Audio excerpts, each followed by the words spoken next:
아버지, 저는 결백합니다. 고문대 위에서 신음하던 아들이 숨을 거두었습니다. 1623년 겨울 한양의 차가운 옥사에서 한 청년이 죽어갔습니다. 그의 아버지는 불과 몇 달 전 나라를 구한 공신이었습니다. 그런데 왜 아들은 영모죄로 죽어야 했을까요? 그리고 1년 후 아버지와 온 가족이 저잣거리에서 처형당하는 참극이 벌어졌습니다. 도대체 무슨 일이 있었던 걸까요? 이 이야기가 궁금하시다면 영상 끝까지 봐주세요. 구독과 좋아요는 영상 제작에 큰 힘이 됩니다. 1624년 2월 한양의 차가운 바람이 저잣거리를 휩쓸고 지나갔습니다. 수천 명의 백성들이 거리를 가득 메운 채 한 곳을 응시하고 있었습니다. 그들의 시선이 향한 곳에는 한 사람의 목이 높은 장대 위에 걸려 있었습니다. 바로 한 달 전까지만 해도 조선 팔도를 뒤흔들었던 반란군의 수괴 이괄의 목이었습니다. 피가 엉겨붙은 그의 얼굴은 이미 형체를 알아보기 힘들 정도였지만 백성들은 누구나 그가 누구인지 알고 있었습니다. 저 사람이 정말 이괄 장군인가? 불과 1년 전에 나라를 구한 공신이었는데. 저잣거리 곳곳에서 수군거리는 소리가 들려왔습니다. 하지만 그 어떤 동정의 목소리도 크게 나올 수는 없었습니다. 역적의 목 앞에서 동정을 표하는 것은 곧 자신도 역적이 될 수 있다는 것을 의미했기 때문입니다. 그때 형조의 관리들이 다시 나타났습니다. 그들의 뒤로 결박당한 채 끌려오는 두 명의 남자가 보였습니다. 이괄의 아들 이우와 이집이었습니다. 26의 이우와 23의 이집은 아버지의 반란에 가담했다는 죄목으로 참수형을 받게 되어 있었습니다. 아버지의 반란에 동참한 역적의 자식들을 이제 처형하노라. 형조 관리의 목소리가 저잣거리에 울려 퍼졌습니다. 이우의 얼굴에는 공포와 후회가 뒤섞여 있었습니다. 그는 아버지를 따라 평안도에서 함께 군사를 일으켰지만 지금 이 순간만큼은 그 모든 선택을 후회하고 있었습니다. 이집은 고개를 떨구고 있었습니다.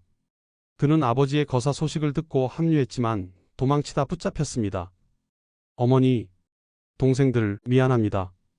이우의 입에서 작은 신음이 흘러나왔습니다. 칼날이 번쩍였습니다. 망나니의 칼이 이우의 목을 내리쳤습니다. 한 번, 두 번, 세 번. 목이 몸에서 분리되었습니다. 백성들 사이에서 비명과 한숨이 터져나왔습니다. 곧이어 이집의 차례가 되었습니다.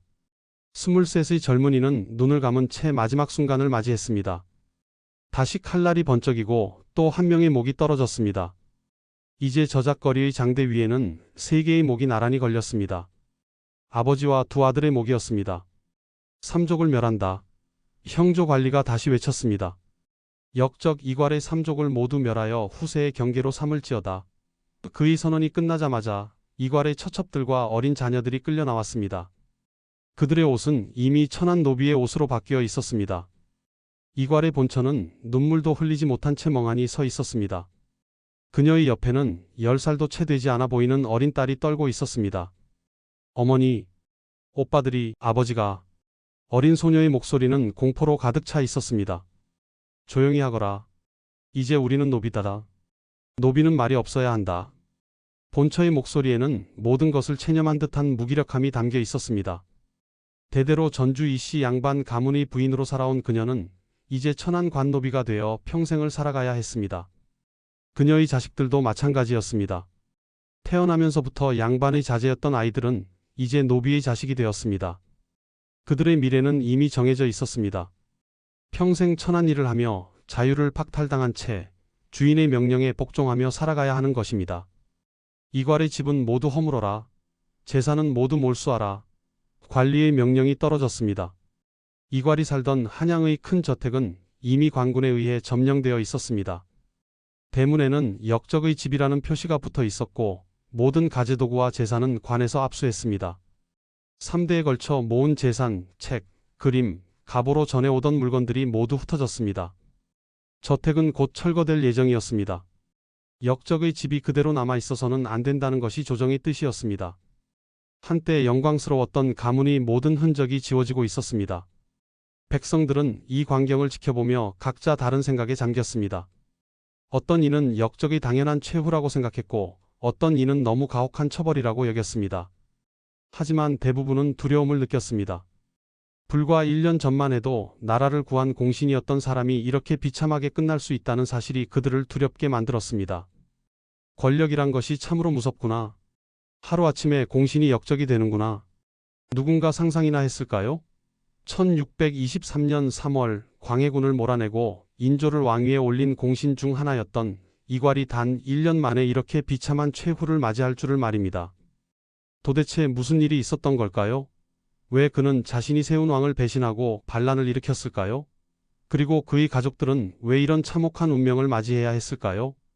이 비극적인 이야기를 이해하기 위해서는 37년 전으로 거슬러 올라가야 합니다. 1587년 조선 전주 이씨 가문에서 한 남자아이가 태어났습니다. 그의 이름은 이괄, 자는 백인이었습니다. 전주 이씨는 조선 왕실과 같은 성씨를 가진 명문가였습니다. 물론 이괄의 집안이 왕실의 직계는 아니었지만 그래도 양반 가문으로서의 자부심과 전통은 충분히 가지고 있었습니다. 이괄은 어릴 때부터 무예에 뛰어난 재능을 보였습니다. 글 공부보다는 칼과 활을 더 좋아했던 그는 무과를 준비하며 청년기를 보냈습니다. 당시 조선에서 무신으로 출세하는 것은 문신만큼 쉽지 않았지만 이괄은 자신의 길을 확신하고 있었습니다. 1592년 이괄이 25살이 되던 해에 임진왜란이 발발했습니다. 조선 팔도가 왜군의 침략으로 아비규환에 빠졌을 때 이괄은 의병으로 전쟁에 참여했습니다. 그는 여러 전투에서 용맹을 떨쳤고 특히 기병을 이끄는 데 뛰어난 능력을 보였습니다. 7년간 이어진 전쟁 동안 이괄은 실전 경험을 쌓았고 전술과 병법에 대한 깊은 이해를 갖추게 되었습니다. 전쟁이 끝난 후 그는 정식으로 무과에 급제하여 조선의 무신으로 자리를 잡았습니다. 이괄의 명성은 서서히 높아졌습니다. 그는 북방의 여진족과의 교전에서도 여러 번 공을 세웠고 조정에서도 그의 능력을 인정하기 시작했습니다. 1600년대 초반 이괄은 이미 상당한 지위에 올라 있었습니다. 그는 여러 차례 변방의 중요한 군사 직책을 맡았고 군사들 사이에서도 존경받는 장수로 알려져 있었습니다. 이 시기 이괄은 결혼을 하고 아들들을 낳았습니다.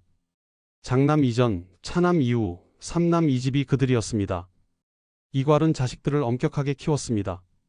특히 장남 이전에게는 큰 기대를 걸고 있었습니다. 너는 이 가문의 장남이다. 아비보다 더 큰 사람이 되어야 한다. 이괄은 늘 이전에게 이렇게 말했습니다.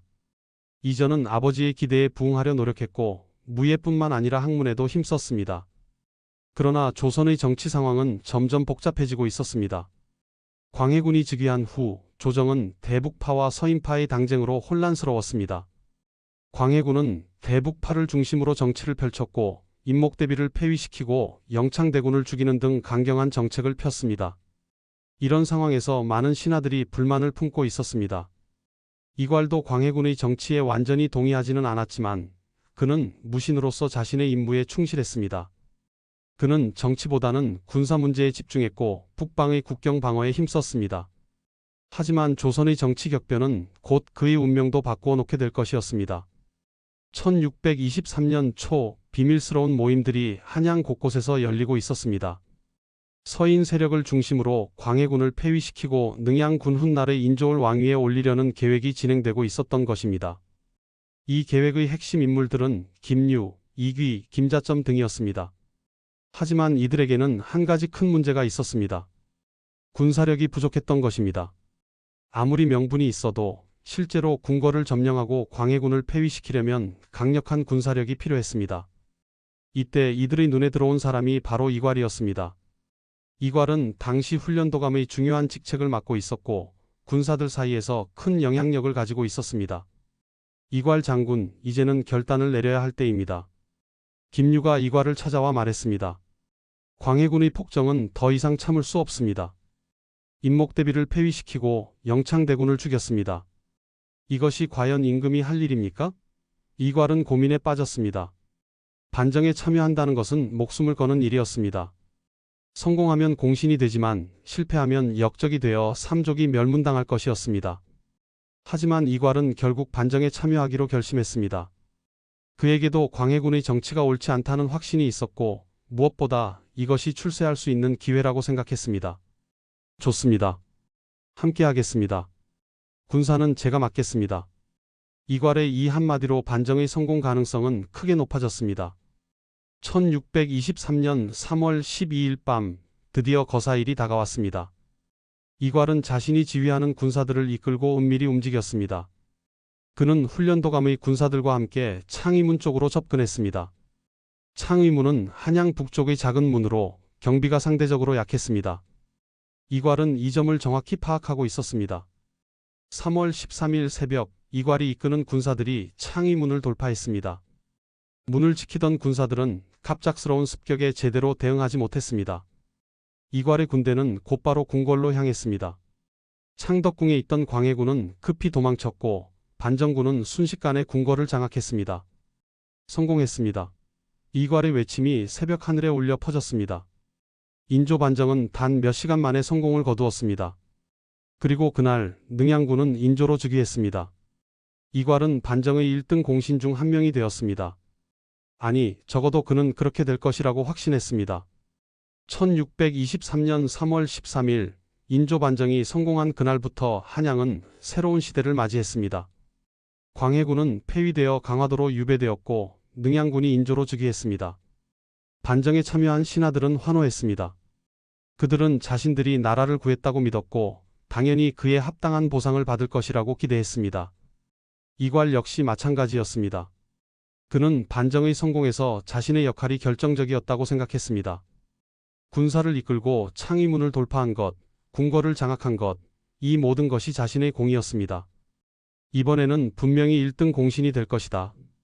이괄은 가족들에게 이렇게 말했습니다. 우리 가문은 이제 조선 최고의 공신 가문이 될 것이다.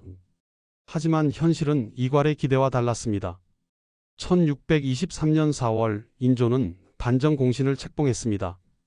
1등 공신에는 김유, 이귀, 김자점 등 서인 세력의 핵심 인물들이 이름을 올렸습니다. 그리고 이괄의 이름은 2등 공신 명단에 있었습니다. 이괄이 공신 명단을 확인한 순간 그의 얼굴은 굳어졌습니다. 2등 공신이라고? 그는 자신의 눈을 의심했습니다. 내가 군사를 이끌었는데, 내가 창의문을 돌파했는데 2등 공신이라고?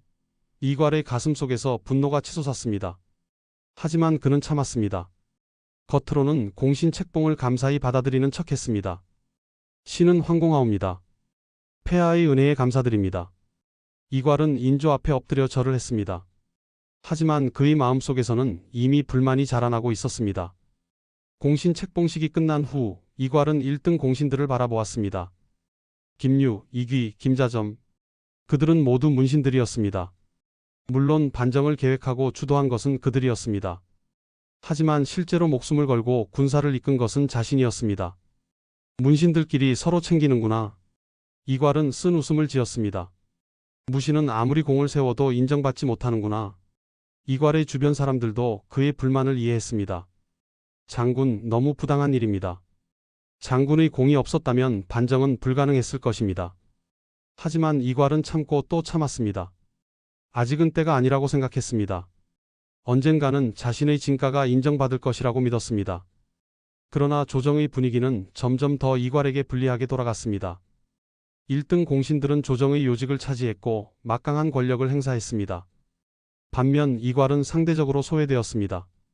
회의에서 그의 의견은 자주 무시되었고 중요한 결정에서 배제되는 경우가 많았습니다. 이괄은 무신일 뿐이다.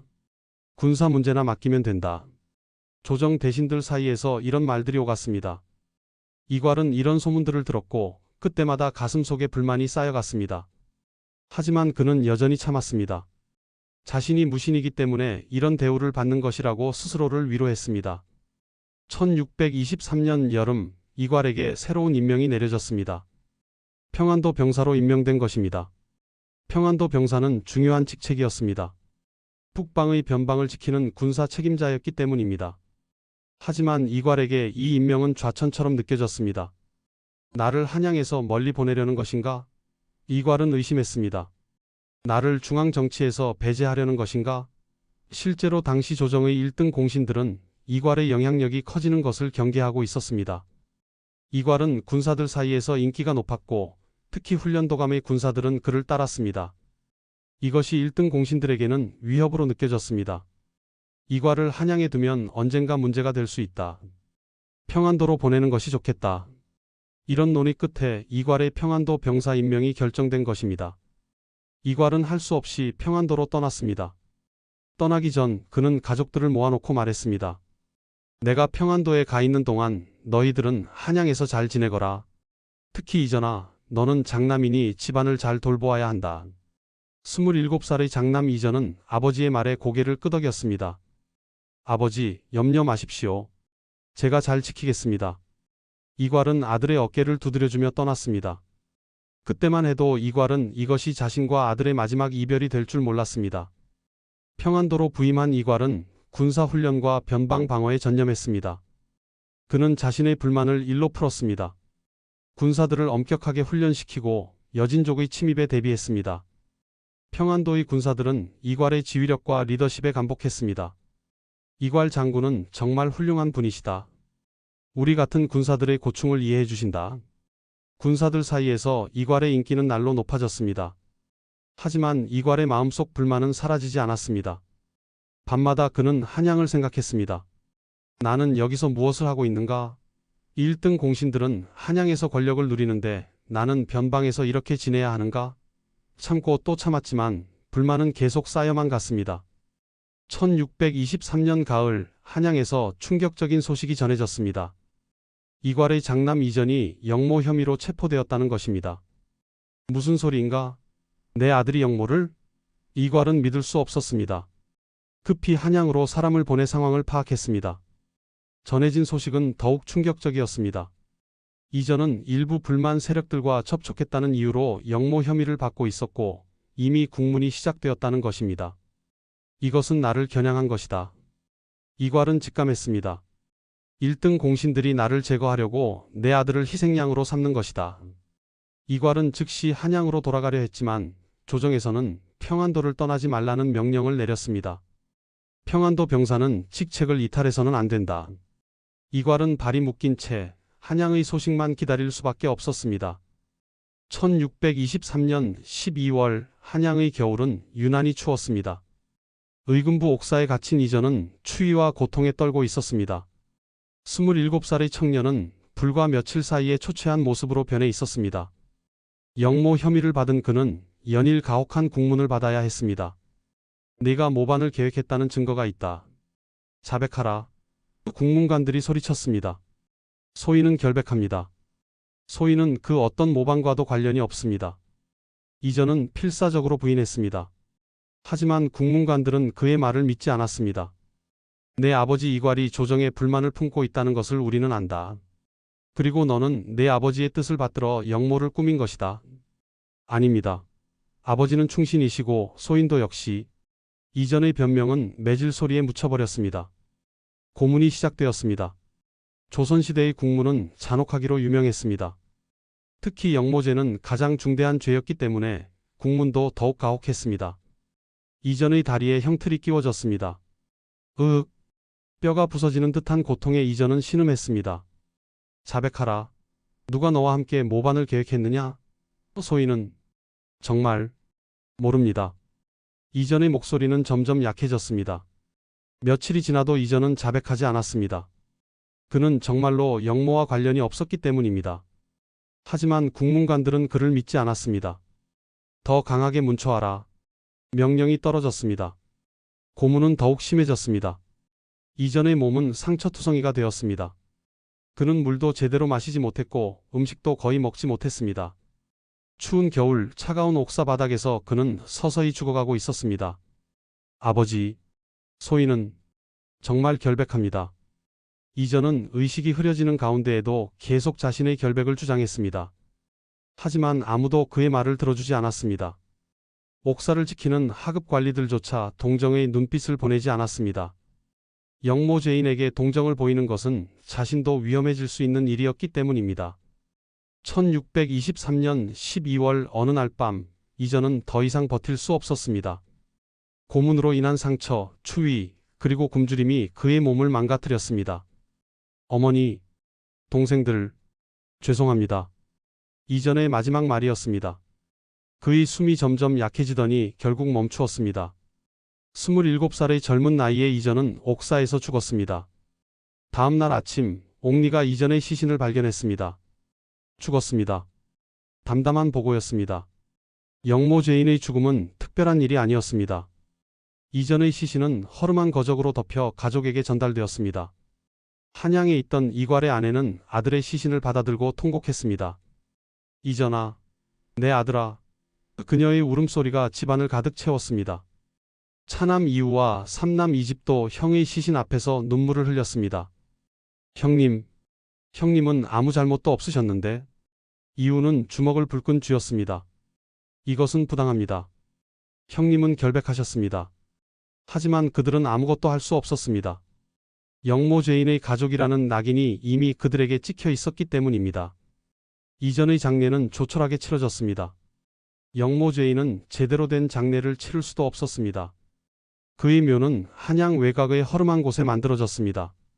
평안도에 있던 이괄에게 아들의 죽음 소식이 전해진 것은 며칠 후였습니다. 사람을 통해 소식을 들은 이괄은 그 자리에 주저앉았습니다. 이전이 죽었다고? 그의 목소리는 떨렸습니다. 고문을 받다가 옥사에서 죽었다고? 이괄은 하늘을 우러러 외쳤습니다. 이것이 무슨 짓인가? 내 아들이 무슨 죄를 지었단 말인가? 그의 울부짖음은 평안도 관할을 울렸습니다. 주변 사람들은 이괄을 감히 말리지 못했습니다. 장수가 아들을 잃은 슬픔은 그 누구도 위로할 수 없었습니다. 며칠간 이괄은 식음을 전폐했습니다. 그는 방 안에 틀어박혀 아무도 만나지 않았습니다. 그의 마음속에서는 슬픔과 분노가 소용돌이쳤습니다. 내 아들은 결백했다. 아무 죄도 없었다.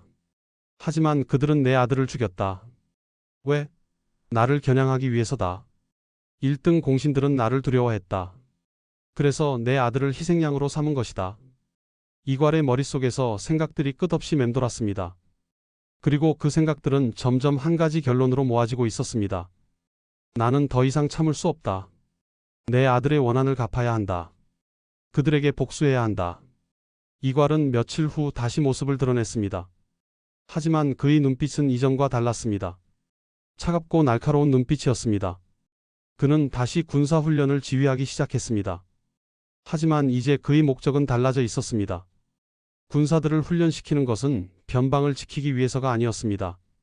그것은 복수를 위한 준비였습니다. 장군님, 괜찮으십니까? 부하 장수 한 명이 조심스럽게 물었습니다. 괜찮다. 이괄의 대답은 짧았습니다. 아니, 괜찮지 않다. 하지만 곧 모든 것을 바로잡을 것이다. 부하 장수는 이괄의 말뜻을 정확히 이해하지 못했습니다. 하지만 무언가 큰 일이 일어날 것이라는 예감은 들었습니다. 이괄은 밤마다 혼자 계획을 세웠습니다. 평안도에는 1만 명이 넘는 군사가 있다. 이들은 나를 따른다. 이 군사를 이끌고 한양으로 진격한다면 1등 공신들을 제거하고 인조에게 내 억울함을 호소할 수 있을 것이다. 아니, 어쩌면 인조도 바꿀 수 있을지도 모른다. 이괄의 생각은 점점 더 대담해졌습니다. 처음에는 단지 1등 공신들에게 복수하려는 것이었습니다. 하지만 점점 더 큰 야망이 그의 마음속에 자리 잡기 시작했습니다. 내가 왕을 세웠다. 그렇다면 왕을 바꿀 수도 있지 않은가? 이괄은 자신도 모르게 역모를 계획하고 있었습니다. 아들의 죽음이 그를 돌이킬 수 없는 길로 이끌고 있었습니다. 1624년 1월 초 평안도는 엄동설한의 추위에 휩싸여 있었습니다. 하지만 이괄의 마음은 추위보다 더 차갑게 식어 있었습니다. 그는 이제 결심을 굳혔습니다. 더 이상 조정의 부당한 대우를 참지 않기로, 아들의 억울한 죽음을 그냥 넘기지 않기로 결심한 것입니다. 이괄은 자신이 믿을 수 있는 부하 장수들을 하나씩 불러 모았습니다. 이들은 모두 이괄과 오랫동안 함께 싸워온 사람들이었고 이괄에 대한 충성심이 깊었습니다. 여러분께 솔직히 말씀드리겠습니다. 이괄이 입을 열었습니다. 저의 아들 이전이 억울하게 죽었습니다. 영모죄라는 누명을 쓰고 고문당하다 죽었습니다. 이것은 조정의 1등 공신들이 저를 제거하기 위해 꾸민 일입니다. 부하 장수들은 숨죽이며 이괄의 말을 들었습니다. 그들도 이미 이전의 죽음에 대해 들어서 알고 있었습니다. 장군님의 고통을 저희도 잘 압니다. 한 장수가 말했습니다. 너무나 부당한 일입니다. 저는 더 이상 참을 수 없습니다. 이괄의 목소리에는 결의가 담겨 있었습니다. 저는 한양으로 진군하여 1등 공신들에게 제 아들의 원한을 갚을 것입니다. 그리고 인조 임금께 저의 억울함을 호소할 것입니다. 이괄은 잠시 멈췄다가 다시 말을 이었습니다. 하지만 이것은 위험한 일입니다. 여러분은 저를 따를 필요가 없습니다. 여러분의 가족과 미래를 위해서라도 저를 말릴 수 있습니다. 그러나 부하 장수들은 하나같이 고개를 가로저었습니다. 장군님, 저희는 장군님을 따르겠습니다. 장군님께서 억울하시다면 그것은 곧 우리 모두의 억울함입니다. 무신들은 항상 문신들에게 무시당해 왔습니다.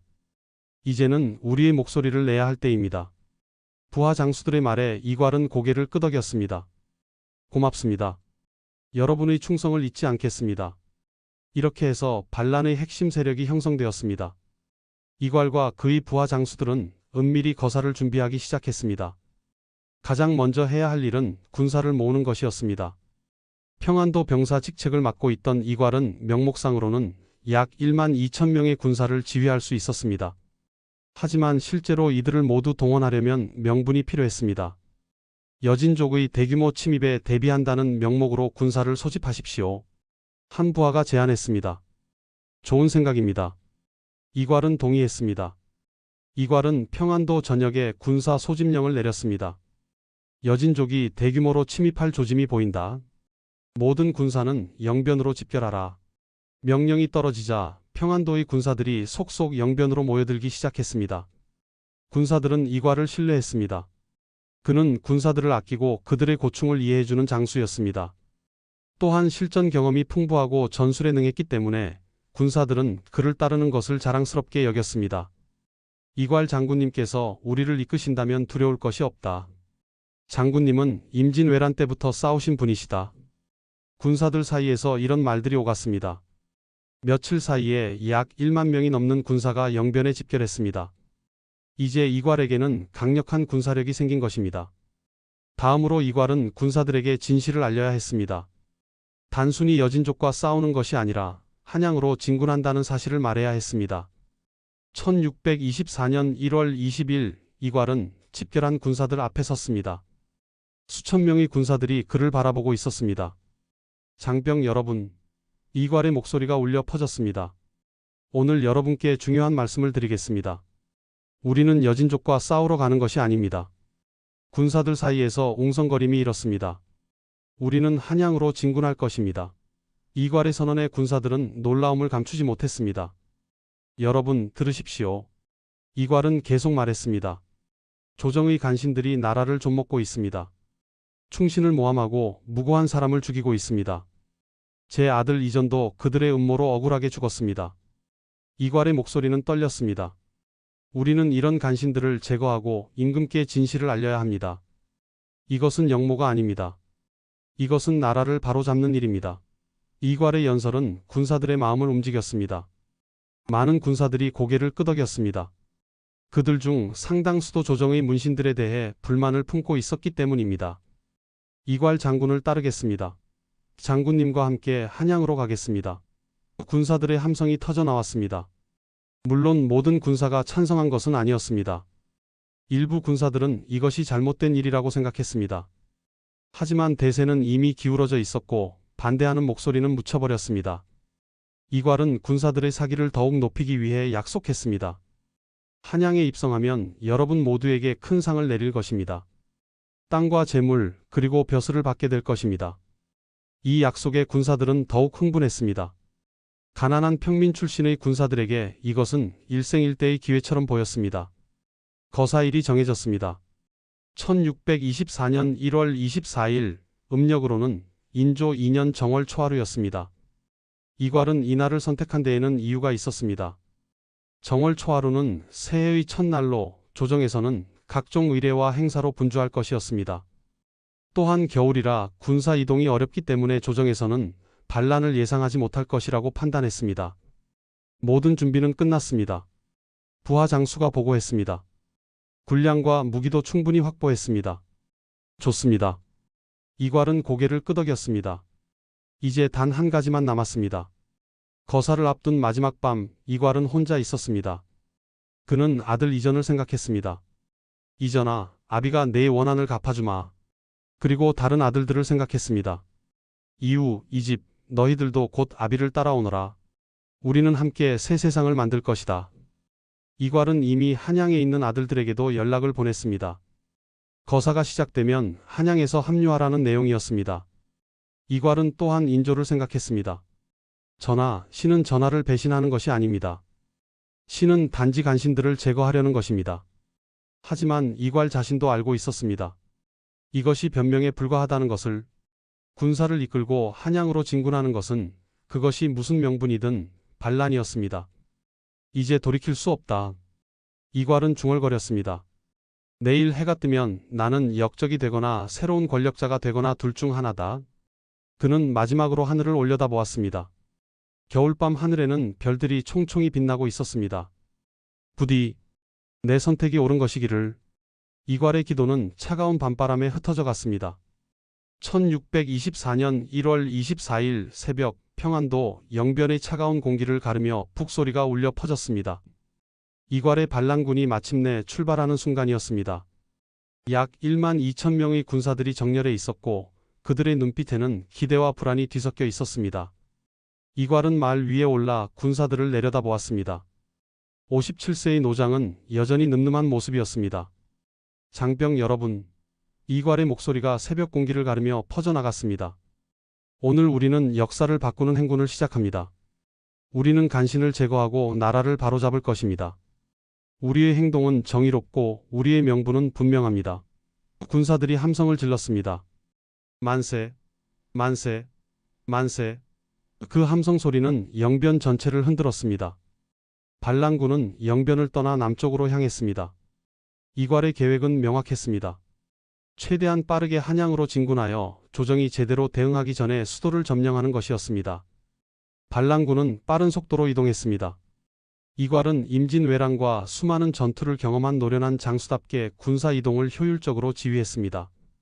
군량 보급도 철저했고 군기도 엄격하게 유지되었습니다. 약탈을 금한다. 이괄은 명령했습니다. 우리는 정의의 군대다. 백성들을 괴롭혀서는 안 된다. 이 명령 덕분에 반란군이 지나가는 고을의 백성들은 상대적으로 피해를 덜 입었습니다. 반란군이 남쪽으로 진군하는 동안 각지에서 놀라운 일이 벌어졌습니다. 많은 군사들이 이괄에게 합류한 것입니다. 이괄의 명성은 널리 알려져 있었고 조정에 불만을 품은 군사들이 적지 않았기 때문입니다. 이괄 장군을 따르겠습니다. 우리도 함께 싸우겠습니다. 황해도와 경기도 일대의 군사들이 속속 반란군에 합류했습니다. 며칠 사이에 반란군의 규모는 1만 5천 명으로 불어났습니다. 이괄은 이 상황에 고무되었습니다. 보시오, 백성과 군사들이 우리를 지지하고 있소. 그는 부하들에게 말했습니다. 우리의 명분이 옳기 때문이오. 한편 한양에서는 혼란이 가중되고 있었습니다. 이괄의 반란 소식이 처음 전해졌을 때 조정의 신하들은 믿을 수 없다는 반응을 보였습니다. 이괄이 반란을? 공신이 어찌 그럴 수 있단 말인가? 하지만 곧 확실한 정보가 들어왔고 조정은 발칵 뒤집혔습니다. 인조는 긴급회의를 소집했습니다. 이괄의 반란군이 남하하고 있다고 하니 어찌해야 하겠는가? 인조의 목소리에는 당혹감이 배어 있었습니다. 1등 공신 김유가 나섰습니다. 전하, 즉시 군사를 보내 이괄을 토벌해야 합니다. 하지만 이괄은 조선 최고의 장수 중 한 명이오. 그를 상대할 만한 장수가 있겠소? 이인조의 질문에 신하들은 말문이 막혔습니다. 결국 조정은 장만을 총사령관으로 임명하여 토벌군을 편성했습니다. 하지만 군사를 모으고 준비하는 데에는 시간이 필요했습니다. 그 사이 이괄의 반란군은 계속 남하했습니다. 1월 말경 반란군은 이미 경기도에 들어섰습니다. 한양이 코앞이었습니다. 조정에서는 공포가 퍼졌습니다. 이괄이 곧 한양에 도착한다. 우리는 어떻게 해야 하는가? 일부 신하들은 도망칠 준비를 하기 시작했습니다. 인조는 급히 대책을 논의했습니다. 한양을 지킬 수 있겠는가? 전하, 한양의 방어군만으로는 역부족입니다. 상황은 점점 더 절망적으로 보였습니다. 결국 인조는 결단을 내렸습니다. 한양을 버리고 피난하기로 한 것입니다. 짐은 공주로 피난하겠다. 인조의 선언에 조정은 술렁이었습니다. 왕이 수도를 버린다는 것은 곧 국가의 위기를 인정하는 것이었습니다. 1624년 2월 초 인조는 소수의 호위 군사와 신하들만을 데리고 한양을 떠났습니다. 왕이 도망쳤다는 소식은 빠르게 퍼졌고 한양의 백성들은 혼란에 빠졌습니다. 임금님이 도망가셨다. 이제 어찌 되는 것인가? 공포와 불안이 도성을 가득 채웠습니다. 이괄의 반란군이 한양에 도착한 것은 2월 5일경이었습니다. 놀랍게도 한양의 성문은 열려 있었습니다. 인조가 떠난 후 제대로 된 방어 체계가 무너진 것입니다. 성문을 열어라. 이괄의 명령에 따라 반란군은 한양으로 입성했습니다.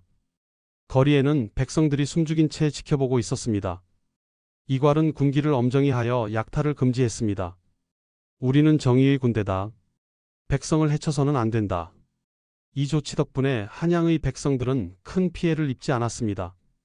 하지만 그들은 여전히 두려워했습니다.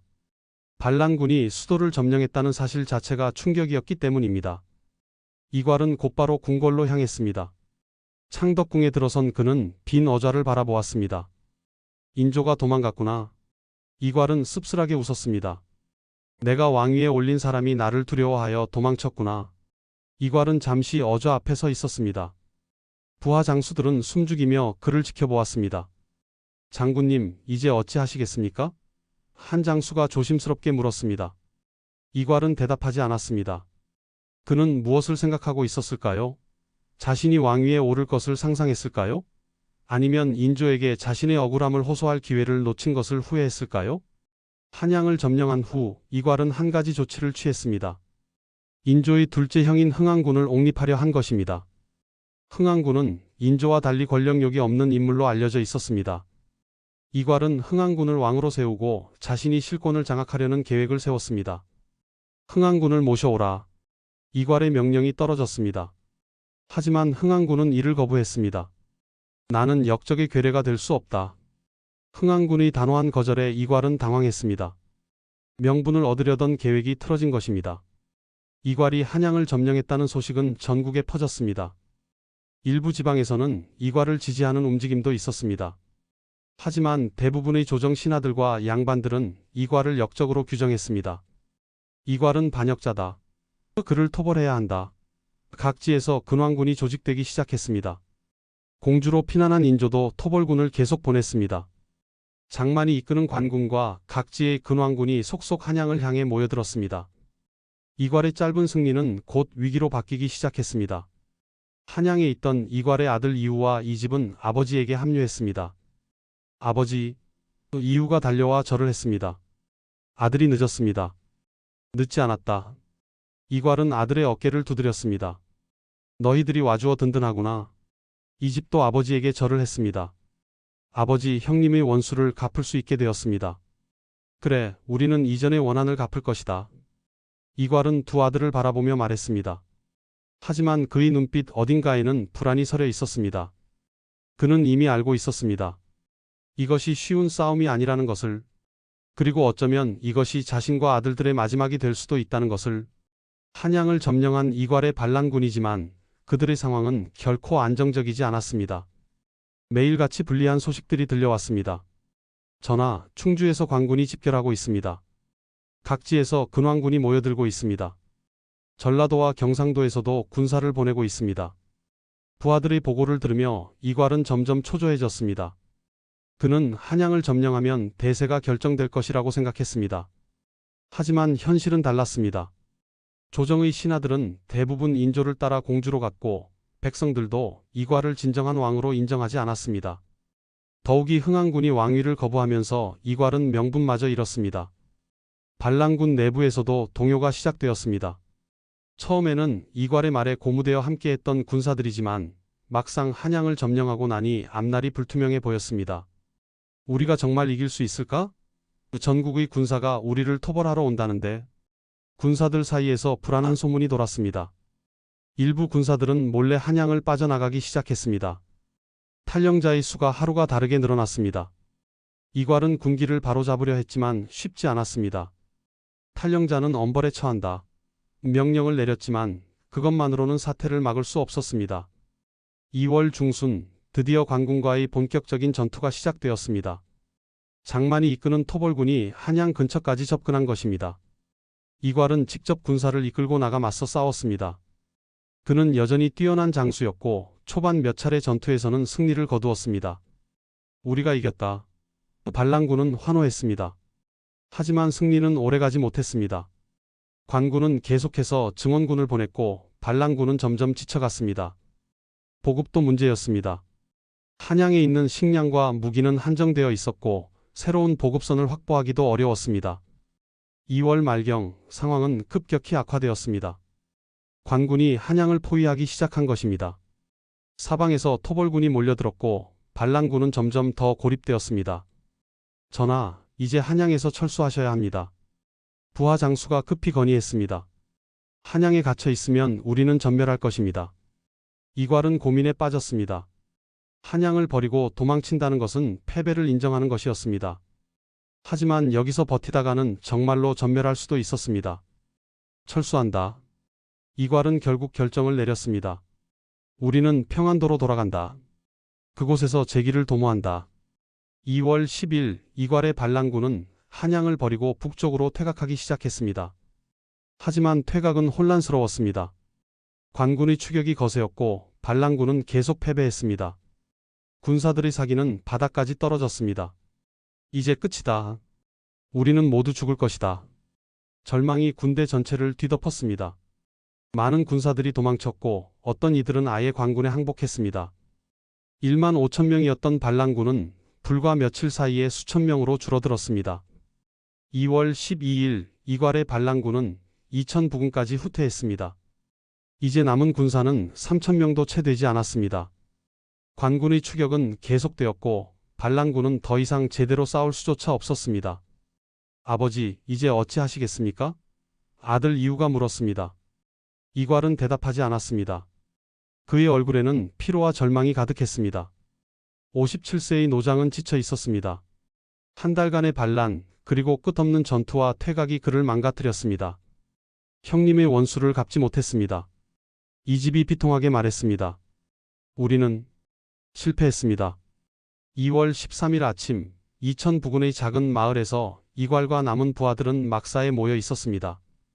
분위기는 최악이었습니다. 모두가 이제 끝이라는 것을 알고 있었습니다. 그때 한 부하 장수가 조용히 일어섰습니다. 그의 이름은 기이컨이었습니다. 기이컨은 이괄의 측근 중 한 명이었고 처음부터 반란에 가담했던 인물이었습니다. 하지만 이제 그는 다른 생각을 하고 있었습니다. 이대로 가면 우리는 모두 죽는다. 살아남으려면 기이컨은 칼을 빼들었습니다. 장군님, 기이컨이 조심스럽게 이괄에게 다가갔습니다. 이괄은 피곤한 눈으로 그를 바라보았습니다. 무슨 일인가? 죄송합니다, 장군님. 기이컨의 목소리는 떨렸습니다. 그리고 다음 순간 그의 칼이 번쩍였습니다. 칼날이 이괄의 가슴을 찔렀습니다. 으윽! 이괄은 신음소리를 냈습니다. 그는 믿을 수 없다는 표정으로 기이컨을 바라보았습니다. 왜? 너마저 죄송합니다. 하지만 이것이 우리가 살 수 있는 유일한 길입니다. 기이컨은 칼을 다시 한번 찔렀습니다. 이괄은 바닥에 쓰러졌습니다. 아버지, 이유와 이집이 달려들었지만 다른 부하들이 그들을 막았습니다. 기이컨은 혼자가 아니었습니다. 몇몇 부하들이 그와 함께 배신을 계획했던 것입니다. 장군을 죽였다. 이제 우리는 살 수 있다. 기이컨은 외쳤습니다. 바닥에 쓰러진 이괄은 마지막 숨을 몰아쉬고 있었습니다. 그의 눈에는 배신감과 후회 그리고 슬픔이 가득했습니다. 내가 틀렸던 것인가? 이전아, 미안하다. 이유야, 이집아, 미안하다. 이괄의 마지막 말이었습니다. 그리고 그의 숨이 멈추었습니다. 1624년 2월 13일 57세의 나이로 이괄은 부하의 칼에 죽었습니다. 기이컨은 즉시 이괄의 목을 베었습니다. 그리고 그것을 관군에게 가져가 항복했습니다. 역적 이괄을 죽였습니다. 기이컨의 외침에 관군은 환호했습니다. 이괄의 목은 곧바로 한양으로 보내졌습니다. 며칠 후 그의 목은 한양 저작거리의 장대 위에 걸렸습니다. 바로 우리가 챕터 1에서 본 그 장면입니다. 수천 명의 백성들이 그것을 지켜보았습니다. 역적의 최후다. 반역자의 당연한 대가다. 하지만 일부는 속으로 생각했습니다. 불과 1년 전에는 공신이었는데 권력이란 참으로 무섭구나. 이괄이 죽은 후 그의 아들들도 곧 잡혔습니다. 이우와 이집은 한양으로 끌려와 국문을 받았습니다. 너희 아비를 따라 반역을 일으켰으니 마땅히 죽어야 한다. 형조의 판결이었습니다. 두 아들은 변명하지 않았습니다. 그들도 이미 모든 것을 체념하고 있었습니다. 형님, 곧 뵙겠습니다. 이유가 중얼거렸습니다. 아버지, 저희도 곧 갑니다. 이집도 마지막 말을 남겼습니다. 그리고 챕터 1에서 본 것처럼 그들은 저작거리에서 참수당했습니다. 이제 세 개의 목이 나란히 장대 위에 걸렸습니다. 아버지와 두 아들, 이괄 가문의 남자들이었습니다. 처자식들은 노비로 전락했습니다. 이괄의 본처와 첩들, 그리고 어린 자녀들은 모두 관노비가 되었습니다. 평생 양반의 부인으로 살았던 여인들은 이제 천한 노비가 되어 평생을 살아가야 했습니다. 그들의 자녀들도 마찬가지였습니다. 태어날 때부터 양반의 자제였던 아이들은 이제 대대로 노비의 자손으로 살아가야 했습니다. 이괄의 집은 철거되었고 모든 재산은 몰수되었습니다. 대대로 전해오던 갑오들, 책들, 그림들이 모두 흩어졌습니다. 전주 이씨 이괄 가문의 모든 흔적이 지워졌습니다. 역사에는 단지 역적 이괄이라는 이름만 남게 되었습니다. 1624년 2월 이괄의 난은 약 20일 만에 완전히 진압되었습니다. 조선 조정은 승리를 선언했고 인조는 한양으로 돌아왔습니다. 반란에 가담했던 자들은 모두 엄벌에 처해졌습니다. 주모자들은 처형되었고 협조자들은 유배되었습니다. 조정은 이 사건을 통해 강력한 메시지를 보냈습니다. 반역은 절대 용납되지 않는다. 역적의 대가는 삼족의 멸문이다. 이괄의 가문은 완전히 역사에서 지워졌습니다. 그의 이름은 역적의 대명사가 되었고 후세 사람들은 그를 배신자이자 반역자로 기억하게 되었습니다. 조선 왕조실록에는 이괄의 난에 대한 상세한 기록이 남아 있습니다. 실록은 이괄을 탐욕스럽고 불충한 역적으로 묘사합니다. 이괄은 공신의 서열에 불만을 품고 반역을 일으켰다. 그는 임금의 은혜를 저버리고 나라를 혼란에 빠뜨렸다. 그의 죄는 만세에 용서받을 수 없다. 실록의 기록은 가혹했습니다. 승자가 쓴 역사였기 때문입니다. 이괄의 입장에서 본 억울함이나 분노는 기록되지 않았습니다. 단지 그가 역적이었다는 사실만이 강조되었습니다. 하지만 역사를 조금 더 깊이 들여다보면 다른 질문들이 떠오릅니다. 정말 이괄만이 잘못이었을까요? 공신 서열을 정할 때 조정은 공정했을까요? 이괄이 실제로 군사를 이끌고 창의문을 돌파했는데 그를 2등 공신으로 책봉한 것이 합당했을까요? 이괄의 아들 이전은 정말 역모를 계획했을까요? 아니면 정말로 1등 공신들이 이괄을 제거하기 위해 그의 아들을 희생양으로 삼은 것일까요? 이런 질문들에 대한 명확한 답은 없습니다. 역사 기록은 승자의 입장만을 담고 있기 때문입니다. 당시 조정의 상황을 보면 복잡한 권력 다툼이 있었음을 알 수 있습니다. 인조 반정 이후 공신들 사이에서는 권력 투쟁이 치열했습니다. 1등 공신들은 자신들의 권력을 공고히 하려 했고 그 과정에서 이괄 같은 무신을 견제했을 가능성이 큽니다. 문신 중심의 조선 사회에서 무신은 항상 차별받았습니다. 아무리 큰 공을 세워도 문신만큼 인정받지 못했고 중요한 결정에서 배제되는 경우가 많았습니다. 이괄은 이런 구조적 차별의 희생자였을 수도 있습니다. 또한 이괄 개인의 성격과 판단력에도 문제가 있었습니다. 그는 자신의 불만을 적절히 해소하지 못했습니다. 참고 또 참다가 결국 폭발해버린 것입니다. 만약 그가 더 현명하게 대처했다면 어땠을까요? 조정에서 자신의 입지를 다지고 시간을 두고 영향력을 키워갔다면 아마도 더 나은 결과를 얻었을지도 모릅니다. 하지만 그는 참을성이 부족했고 특히 아들의 죽음 이후에는 이성적 판단력을 잃었습니다. 복수심에 눈이 멀어 돌이킬 수 없는 선택을 한 것입니다. 이괄의 난이 조선 사회에 남긴 영향은 적지 않았습니다. 첫째, 인조 정권은 이 사건을 통해 반대 세력을 숙청하고 권력을 더욱 공고히 할 수 있었습니다. 이괄의 난을 명분으로 많은 사람들이 처벌받았고 조정은 더욱 통제가 강화되었습니다. 둘째, 무신들에 대한 견제가 더욱 심해졌습니다. 이괄의 사례는 무신이 군사력을 기반으로 반란을 일으킬 수 있다는 것을 보여주었고 이후 조정은 무신들의 권한을 더욱 제한했습니다. 셋째, 평안도 지역에 대한 불신이 커졌습니다. 이괄의 난은 평안도에서 시작되었고 많은 평안도 군사들이 가담했습니다. 이후 평안도 출신은 오랫동안 차별과 의심의 대상이 되었습니다. 그렇다면 이 이야기가 우리에게 주는 교훈은 무엇일까요? 첫째, 권력은 영원하지 않다는 것입니다. 이괄은 불과 1년 전 나라를 구한 공신이었습니다. 하지만 단 1년 만에 그는 역적이 되어 비참하게 죽었습니다.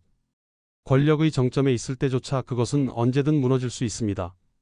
둘째, 분노와 복수심은 냉철한 판단을 방해한다는 것입니다. 이괄은 아들의 죽음에 대한 복수심으로 반란을 일으켰습니다. 하지만 그 결과는 더 큰 비극이었습니다. 자신뿐만 아니라 남은 아들들과 가족 전체를 파멸로 이끌었습니다. 셋째, 역사는 승자의 기록이라는 것입니다. 이괄의 입장에서 본 억울함과 분노는 역사에 제대로 기록되지 않았습니다. 그는 단지 역적으로만 기억될 뿐입니다. 그러나 우리는 역사를 좀 더 균형 있게 바라볼 필요가 있습니다.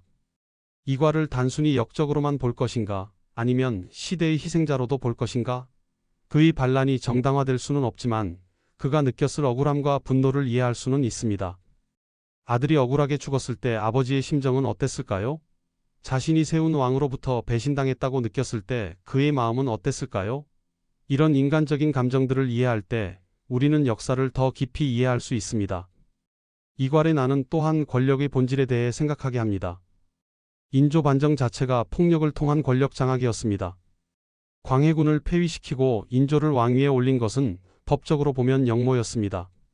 하지만 그것은 성공했기 때문에 반정이라는 이름으로 정당화되었습니다. 반면 이괄의 반란은 실패했기 때문에 역모로 남았습니다. 권력의 정당성은 종종 성공 여부에 달려 있습니다. 이것이 권력의 아이러니입니다. 이괄 가문의 비극은 개인의 선택이 가져올 수 있는 결과를 보여줍니다. 한 사람의 결정이 온 가족의 운명을 바꿀 수 있습니다. 이괄의 선택은 그 자신뿐만 아니라 아들들, 처자식들, 그리고 후손들의 삶을 완전히 바꾸어 놓았습니다. 수백 년 동안 쌓아 올린 가문의 명예는 하루아침에 무너졌고 양반이었던 가족들은 천한 노비가 되었습니다. 이것이 바로 조선시대의 연좌제의 잔혹함이었습니다. 400년이 지난 지금 우리는 이괄의 이야기를 어떻게 기억해야 할까요? 단순히 역적의 이야기로만 기억할 것인가? 아니면 권력의 무상함과 인간의 한계를 보여주는 비극으로 기억할 것인가? 어쩌면 둘 다일 것입니다. 이괄은 반역자였지만 동시에 시대의 희생자이기도 했습니다.